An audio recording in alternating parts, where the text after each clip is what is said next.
Dear friends, महर्षि वाल्मीकि द्वारा लिखित रामायण कथा में आप लोगों का स्वागत है। प्रथम भाग, रामायण की महत्ता। कभी कभी विद्वज्जनों में इस बात को लेकर भी चर्चा होती है कि रामायण में वर्णित राम, सीता और लक्ष्मण जैसे चरित्र ऐतिहासिक हैं अथवा नहीं। अरबी फारसी में मसीह नामक एक कवि ने रामायण की पूरी कथा को फारसी में काव्यबद्ध किया था, दिबाचाए रामायण, जिसमें 346वें शेर में स्पष्ट लिखा है कि ये अफसाना तारीख अस्तीजा, अर्थात रामायण एक अमिट ऐतिहासिक कथा तारीखी अफसाना बन चुकी है। इसमें वर्णित चरित्र कैसे थे, क्या थे, इस तर्क में पड़े बिना मेरा तो यही मानना है कि यदि आज ये चरित्र अपना महत्व और अस्तित्व स्थापित किए हुए हैं तो इसका एकमात्र आधार रामायण ही है। ये रामायण ही है जिसका आधार लेकर रचे गए अनगिनत साहित्य रत्न न केवल भारत में बल्कि संपूर्ण विश्व के साहित्य भंडार की शोभा बढ़ा रहे हैं।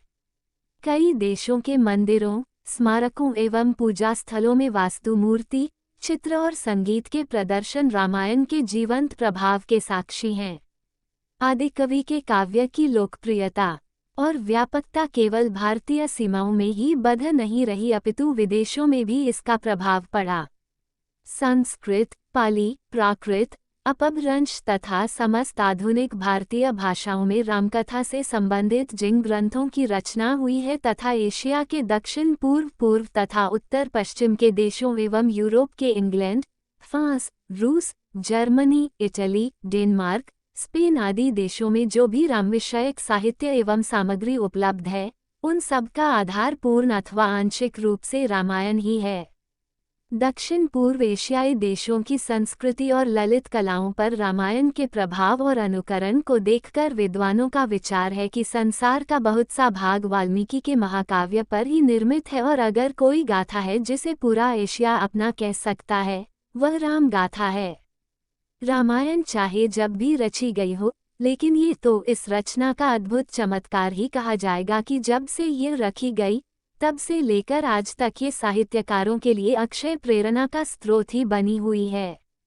संस्कृत भाषा में कालिदास, भवभूति जैसे अनेक कवियों ने महाकाव्य, खंडकाव्य, चंपूकाव्य, नाटक आदि का सृजन किया, तो दूसरी अन्य भाषाओं में अनेक कवियों ने इसे आधार बनाकर अनेक रामायणों की रचना की, जैसे तमिल की कंब रामायण, बंगला की कृत्तिवास, मराठी की भावार्थ रामायण, तेलुगु की श्रीरघुनाथ रामायण, कन्नड़ की रामचंद्र चरित पुराणम, मलयालम की अध्यात्म रामायण, उर्दू की चकबस्त रचित, अवधी की श्रीरामचरितमानस आदि।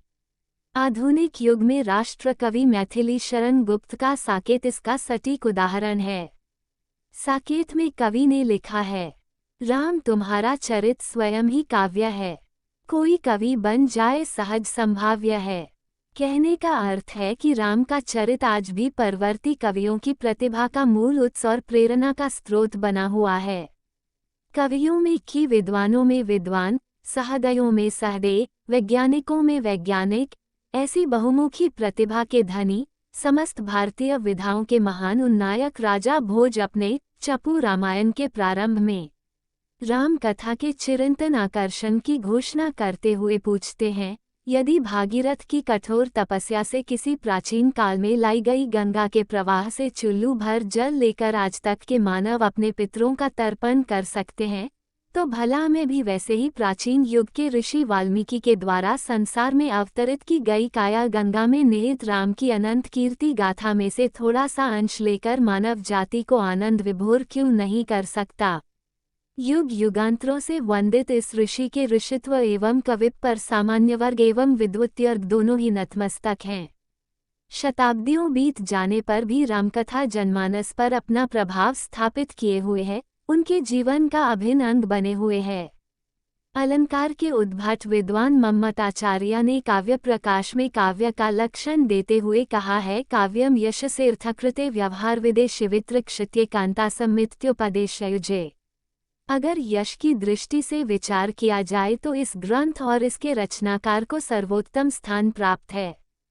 उनके बाद भी जिन कवियों ने रामकथा विषयक ग्रंथों की रचना की, ये सब भी वाल्मीकि के ऋणी हैं।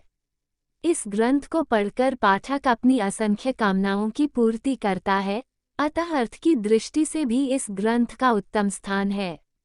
दैनिक जीवन में व्यक्ति को कैसा व्यवहार करना चाहिए, इसके लिए भी यह मार्गदर्शक का काम करता है। कवि वाल्मीकि ने अत्यंत निपुणता से शिवेतर घटनाओं की क्षति का मंगलमय प्रशस्त उपसंहार किया है। कांता सम्मत उपदेशों की तो ये ग्रंथ खान ही है, क्योंकि कदम कदम पर इसमें स्पष्ट संकेत है कि सत्य और धर्म के पालन से मनुष्य का कल्याण होता है। जय श्री राम। आगे सुनने के लिए हमारा YouTube चैनल सब्सक्राइब करें। Thanks for watching my video.